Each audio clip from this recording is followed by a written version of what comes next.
တကယ်ချင်းငါနေကိုပြောမယ်နေစီတော့မစိုးနဲ့နေစီဆိုလည်းမတန်နိုင်ဘူးเนาะဝတ်ဆိုတာလေတက်တဲ့အမျိုးနေမဟုတ်တာလို့ထားလို့မဟုတ်တာဖြစ်တာရှင်းရှင်းလေး What goes around comes around my dear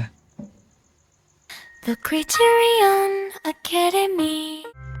ကျွန်တော်တို့စကားပြောတဲ့အခါကျလို့ရှိရင်ဘယ်သူမပြုတ်မမိမှုတို့ကောင်းတာလုပ်ရင်ကောင်းတာဖြစ်မယ်မကောင်းတာလုပ်ရင်မကောင်းတာဖြစ်မယ်ဆိုတာမျိုးတို့ကန်ရဲ့အကျိုးပေးလို့ဆိုတာမျိုးကိုအင်္ဂလိပ်လိုလွယ်လေးဘယ်လိုပြောမလဲဆိုရင်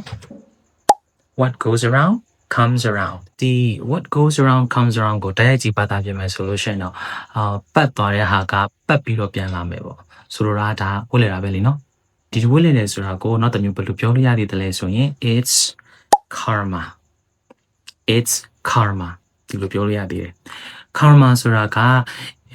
ကျွန်တော်တို့ဒီပါဠိဘာသာစကားကိုအင်္ဂလိပ်လိုရေးထားတဲ့အခါမှာ karma လို့ရေးတယ်ကာမမဟုတ်ဘူးเนาะတနည်းကံလို့ပြောတာပေါ့ဆိုတော့ it's karma ဒါကံပဲလေကံရဲ့အကျိုးလေးလုံးရင်လုံးတယ်လို့ဖြစ်လာမယ်ဆိုတာ it's karma ဒီလိုပြောပါတယ်နောက်ထပ်သူနဲ့အလားတန်တူတဲ့အသုံးလုံးတစ်မျိုးခါကြတော့ you reap what you sow နင်စိုက်ထားတဲ့အတိုင်းနင်ပြန်ပြီးတော့ရိတ်သိမ်းရမှာပဲဒီလိုပြောပါတယ်ဟုတ်တော့ကျန်ငါဒီစိုက်ပြီးတော့တည့်တည်စားကြလို့မရအောင်လေ you reap what you sow ပဲနောက်ထပ်နည်းနည်းရရတဲ့အသုံးလုံးတစ်ခုရှိသေးတယ်ဒီလားဘယ်လိုလဲဆိုတော့your chickens have come home to roost ဟဲ့နင်တက်ဒီတွန်ဖို့အိမ်ပြန်ရောက်နေပြီဆိုတာမျိုး your chickens have come home to roost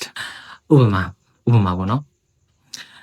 ခြံခုံပြီးသွားလိုက်တဲ့တငယ်ချင်းတယောက်ကခြံပြောက်သွားလို့ပြန်ရခက်နေတဲ့အချိန်ဘယ်လိုလှောင်လို့ရတယ်လဲဆိုတော့ well your chickens have finally come home to roost haven't they အဲ့လိုလှောင်လို့ရနော်Alright, this is it for today, guys. I hope you guys learned something new and useful from the video, hopefully.